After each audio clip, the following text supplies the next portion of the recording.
مسلما أما بعد قال الله تعالى إنما يعمر مساجد الله من آمن بالله واليوم الآخر صدق الله مولانا العظیم۔ ہاتھ کٹتے رہے مگر مشعلیں تابندہ رہیں، ہاتھ کٹتے رہے مگر مشعلیں تابندہ رہیں، رسم جو ہم سے چلی باعث امتثال بنی۔ نہایت ہی قابل احترام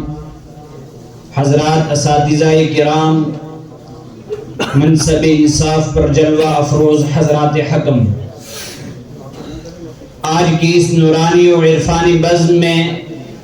میں آپ حضرات کے سامنے مدارس کی تابندہ تاریخ کے حوالے سے کچھ عرض کرنا چاہتا ہوں۔ گرامیان قدر، مدارس کی تاریخ کا آغاز اسی دن ہو گیا تھا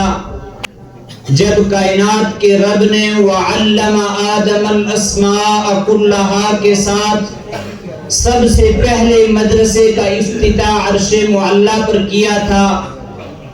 پھر انسان زمین پر آیا تو مدرسہ بھی ساتھ لے کر آیا،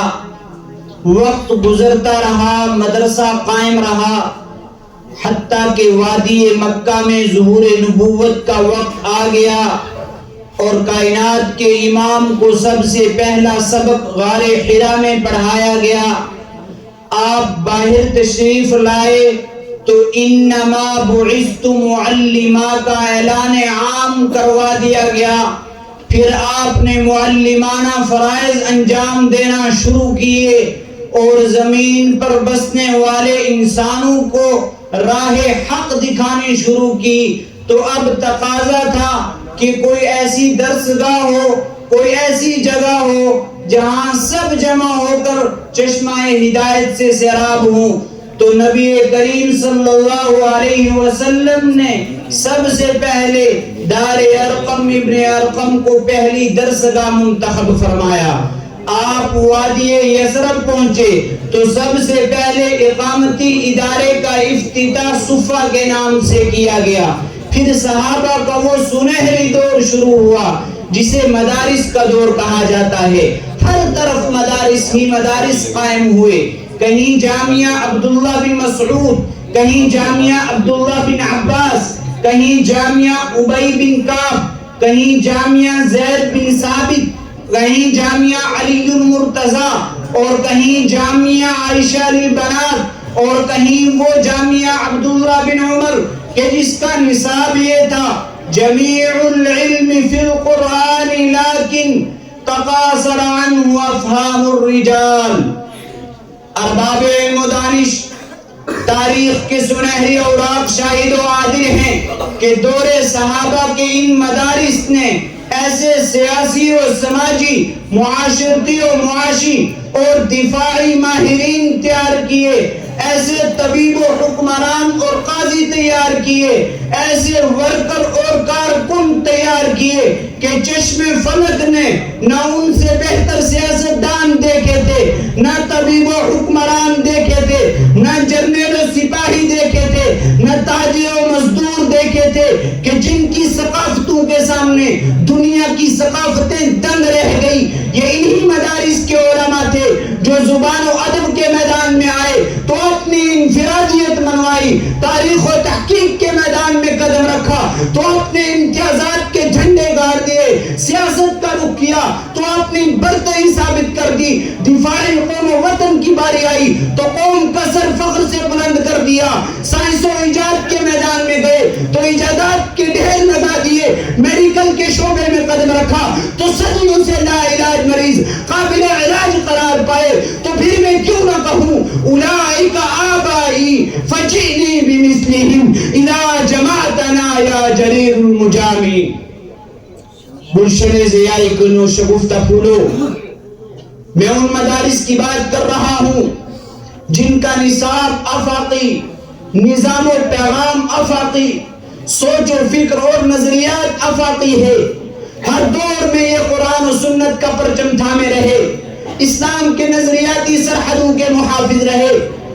خارجی ہو یا رافضی، معتزلی ہو یا قدری، بات اگر میں بر صغیر کی کروں تو دین اکبری ہو یا فتنہ پرویزیت، فتنہ قادیانیت ہو یا فتنہ رسم و رواج، الغرض دین اسلام کے خلاف اٹھنے والے ہر فتنے کے خلاف اہل مدارس ہی بنیاد مرصوص کا رخ تاکتے رہے۔ میں ان مدارس کی بات کر رہا ہوں جو نہ صرف دین اسلام کے محافظ رہے بلکہ ملک کی وطنی سرحدی نظریات کے لیے اپنی جانوں پہ کھیل گئے۔ اس وطن کا بچہ بچہ جانتا ہے کہ جیلوں کے اندر سڑنے والے، جیلوں سے اپنے جنازے اٹھوانے والے اور قوم پر جانوں کا نذرانہ پیش کرنے والے، اپنے جسم پر گرم مستریاں پھروا کر کباب بن جانے والے اور مالٹا اور کالا پانی جیسی جیلوں کے اندر سزائیں کاٹنے والے، قوم کے لیے جانیں پیش کرنے والے انہی مدارس و مکاتب کے علماء و طلباء ہی ہیں۔ تو پھر میں کیوں نہ کہوں وہ اور ہی ہوں گے کم ہمت جو ظلم و تشدد سہ نہ سکے،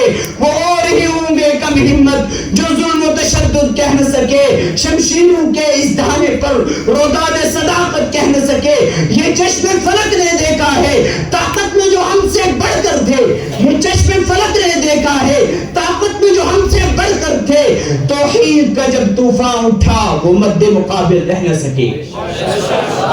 ارباب علم و دانش، میں نہایت اختصار کے ساتھ ذکر کرتا چلوں کہ صفا سے چلی ہوئی یہ تحریک پورے عالم پہ جال بچھا گئی۔ بات اگر بر صغیر کی جائے، آپ تاریخ اٹھا کر دیکھیں، صفحات بتائیں گے کہ جب 1857 عیسوی کے بعد انگریز حکومت نے بر صغیر میں پورے نظام کا تختہ پلٹ دیا تھا، نظام تعلیم کو جڑ سے اکھاڑ پھینکا تھا، تو اس وقت دو طبقے سامنے آئے تھے جنہوں نے ملت کو سہارا دیا تھا۔ دونوں نے الگ الگ شعبوں کی ذمہ داری قبول کی تھی۔ ایک طبقہ یہ علماء کا طبقہ تھا جس نے قرآن اور سنت کی تعلیم کو باقی رکھنے کی ذمہ داری اپنے سر لی تھی، اسلامی تہذیب و ثقافت کو بچانے کی ذمہ داری اپنے سر لی تھی۔ ان لوگوں نے اس کام کے لیے امت کی طرف تعاون کے لیے رجوع کیا اور کائنات کے مشکل ترین کاموں میں سے کسی کے سامنے ہاتھ پھیلانا بھی ہے، لیکن ان درویشوں نے محض اسلامی آثار کو بچانے کے لیے اس ذمہ داری کو بسر و چشم قبول کر لیا۔ یہ علماء کا طبقہ تھا۔ دوسرا طبقہ جو سامنے آیا تھا جس نے ملت کو سہارا دیا تھا،